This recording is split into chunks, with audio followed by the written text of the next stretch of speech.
Bienvenue au château Mondron. Et ils ont construit ce château sur un endroit qui était plein de légendes, plein d'histoires. C'est un très vieil endroit où il y avait des marais, où il y avait des nutons, où il y avait plein de personnages.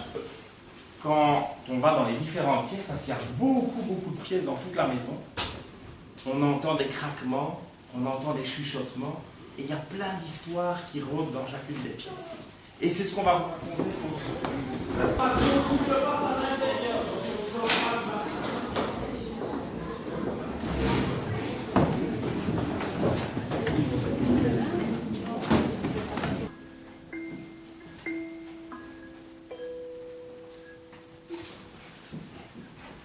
Nous sommes donc ici dans une très grande demeure. Je me suis laissé dire qu'il y avait 47 pièces. Monsieur Le Pont. Monsieur Le Pont habite une grande et belle maison. Monsieur Le Pont habite cette maison seul. Monsieur Le Pont n'a pas d'épouse, pas d'enfant, pas de famille, pas d'amis. Monsieur Le Pont ne parle à personne. Monsieur Le Pont n'a pas le temps. Monsieur Le Pont passe tout son temps à chercher des objets magnifiques et extraordinaires pour décorer sa superbe maison, pour avoir la plus belle maison de la ville. Le lendemain matin, Monsieur Le Pont sort de sa maison, s'en va dans le fond du jardin, s'assied sur un pliant et regarde sa maison. Et une tour là, et puis une autre tour ici, et une tour là, et une là aussi. Et entre celle-ci et celle-là, une sorte de tour, mais horizontale. Et de cette tour horizontale, deux autres tours, avec des toits comme des cornets de glace. Et puis, un escalier là, un couloir là-bas, une autre pièce ici, une pièce là-bas, et puis au-dessus de cette pièce-là, une tour, et puis un escalier, et puis un couloir, et puis une pièce, et de pièce en escalier, Monsieur Le Pont arrive au bout de ses 374 vœux. Il regarde sa maison. Cette fois, je suis sûre d'avoir la maison la plus extraordinaire de la ville.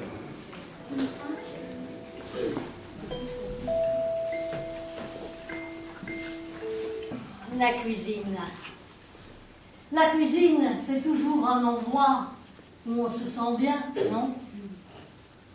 Et au début du siècle passé, régnait sur cette cuisine, la cuisine du château, une dame appelée Mathilde. Ah, Mathilde est heureuse. Elle s'assied devant la cheminée. Elle profite de la paix de cette fin de jour.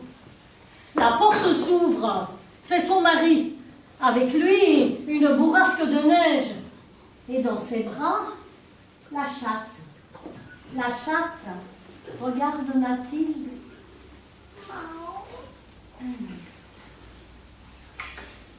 Bon, allez, installe-la. Et Mathilde dépose un vieux coussin près du feu. Jean installe la chatte. Puis il sort et retourne à son ouvrage. Mathilde se rassied devant les flammes. Le calme revient. La porte s'ouvre. C'est le fils du maître. Et avec lui, sa chienne. Seulement, la chienne, elle regarde Mathilde avec ses grands yeux suppliants et elle lui lèche le bout des doigts. Non, allez, laissez-le, laissez-les. Et Mathilde installe à l'autre bout de la cheminée, parce que là, il y a le chat, À l'autre bout de la cheminée, elle installe une vieille couverture. La chienne se couche. Monsieur Pierre dépose le panier à côté d'elle, puis il sort. Merci, Mathilde. Merci beaucoup. Mathilde s'assied. Elle regarde les flammes. Tout est calme. La porte s'ouvre. C'est le voisin. Le voisin avec ses deux bébés. Mais les bébés regardent Mathilde avec leurs grands yeux. Ils mettent leurs pouces dans leur bouche. Mathilde s'assied devant la cheminée. La porte s'ouvre. C'est son fils, Paul, avec deux amis. Ils sont couverts de neige, de la tête aux pieds. Mathilde s'assied devant la cheminée. Le calme revient. La porte s'ouvre. C'est sa fille Claire avec sa meilleure amie. Mathilde s'assied devant le feu. La porte s'ouvre. C'est son mari. Il avance. Il entoure son épouse de ses bras par derrière, met sa tête contre la sienne et lui dit « Ah Mathilde, ma chérie, on est bien dans ta cuisine. »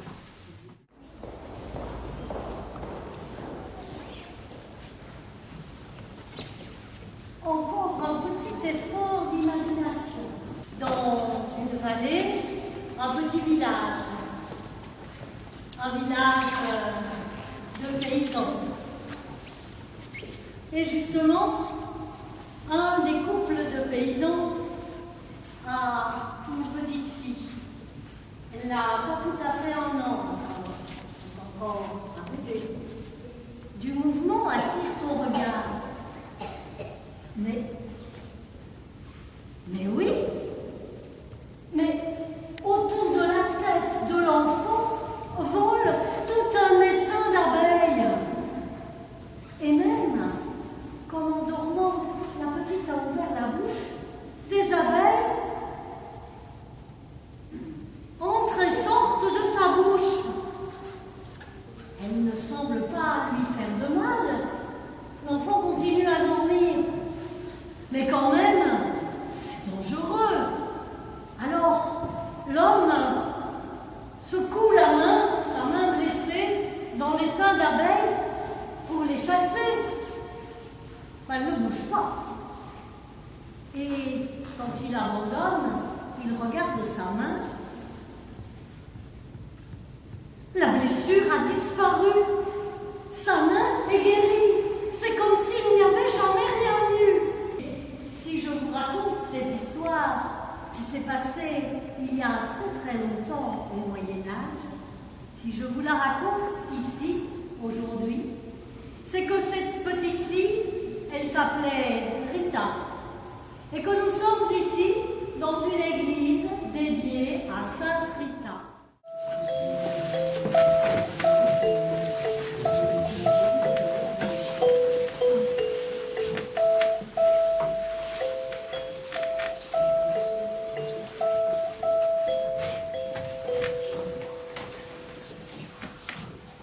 Madame vous a dit que la pièce avait été blindée pour permettre aux propriétaires de se protéger contre des envahisseurs qui, dit-on, sont des ouvriers verriers. Il y a eu dans la région de grandes révoltes ouvrières au début de l'industrialisation. Mais ça, c'est des histoires d'historiens. Moi, je vais vous raconter ce qui s'est passé. Environ 80 ans après la construction du château, de cette pièce sortaient tous les jours, enfin toutes les nuits, à minuit, des cris, des craquements, des hurlements, des coups. Et pour maintenir les revenants dans cette pièce, puisque ces bruits n'apparaissaient que dans cette pièce, on a blindé la pièce. Les revenants, ça passe à travers les murs, mais pas les murs blindés. On a aussi blindé la porte.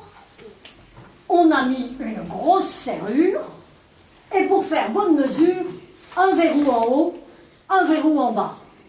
Bon gros verrou. Et à l'extérieur de la pièce, hein, pas dedans. Histoire de bien pouvoir fermer et d'être sûr que les revenants ne sortiraient pas. Ce ne sont pas quelques revenants qui vont me faire peur. J'ai fait de nombreuses guerres. Ça ne m'effraie pas. On le conduit à la pièce blindée. Tout le monde suit. Tout le monde veut voir. Le châtelain tire les verrous, tourne la clé, ouvre la porte. Le jeune homme entre. Il y a un lit, là où il y a le miroir, là. Tout me paraît en ordre. Bonne nuit, messieurs. Bonne nuit, jeune homme.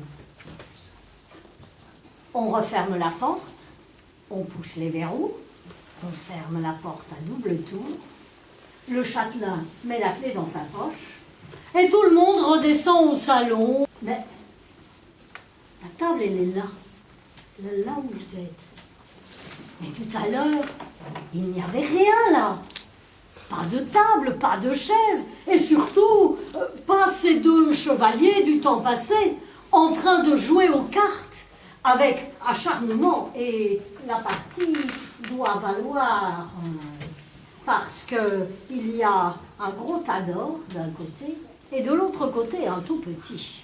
Et à un moment, l'un d'eux prend un couteau et, à ce moment-là, notre jeune homme prend son pistolet, tire en l'air. On a refait le plafond, on voit plus rien. Et tout disparaît.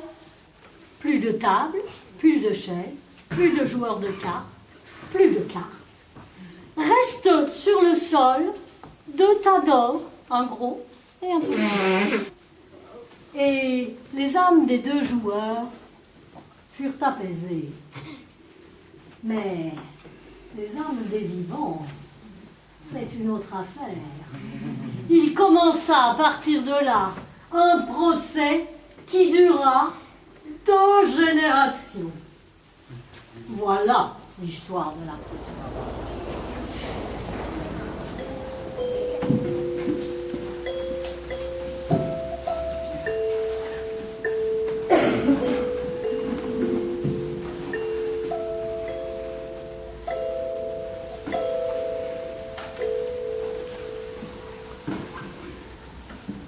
La demeure dans laquelle nous nous trouvons, donc, appartenait à une famille de verriers très riches. Le verre, tout le monde, même les enfants, c'est ce que c'est. Vous savez à quoi ça sert. On fait des vitres, on fait des verres, des vases, des plats même parfois, et puis les vitraux que vous avez vus dans l'église et à certaines portes. Et le verre, vous devez certainement aussi le savoir, c'est fragile. Et il y a bien longtemps, dans un royaume très loin d'ici, vivait un roi et une reine qui avaient 3 filles. Oui, mais il y a une ombre au tableau. Les 3 petites filles avaient un cœur de verre. Sire, je pense que j'ai la solution. Bien sûr, comme vous l'avez dit, le jeune homme doit plaire à votre fils, ça va sans dire. Il doit être noble, ça va sans dire. Mais il faudrait qu'en plus, il fût verrier. Ainsi, il connaîtrait tous les secrets et pourrait veiller très attentivement sur le cœur de votre fille, s'en va chez le maître verrier le plus proche. Maître, je souhaite devenir votre apprenti. Et il passe 3 ans en apprentissage chez le maître verrier. Il apprend tous les secrets. Et puis, pourvu qu'elle ne soit pas mariée, toujours pas mariée, la princesse, on n'a pas encore trouvé le noble verrier. Le jeune homme a toutes ses chances. Il demande audience au roi. Sire, voici mon certificat de verrier. Je suis maître. Le roi prend le certificat, se tourne vers ses conseillers pour bien observer si ce n'est pas un faux, on ne sait jamais. Le jeune homme, en entendant le certificat, a vu ses mains qui étaient si fines et si douces, comme le sont les mains des nobles, sont calleuses, rugueuses, après ces 3 années de travail. La princesse a vu, elle aussi, et elle glisse une paire de gants au jeune homme. Vous êtes bien verrier, vous plaisez à ma fille, mais pas tout vous noble. Enlevez ces gants, montrez-moi vos mains. Père, mais ce n'est pas nécessaire, mais regardez-le, tout dans son maintien et même dans son langage dit qu'il est de noble lignée. Et puis, père, j'ai tellement envie de l'épouser. Et ce père-là, comme beaucoup de pères, il ne sait rien refuser à sa fille. Et c'est ainsi que la princesse au cœur de verre épousa son noble verrier qui veilla sur elle toute sa vie.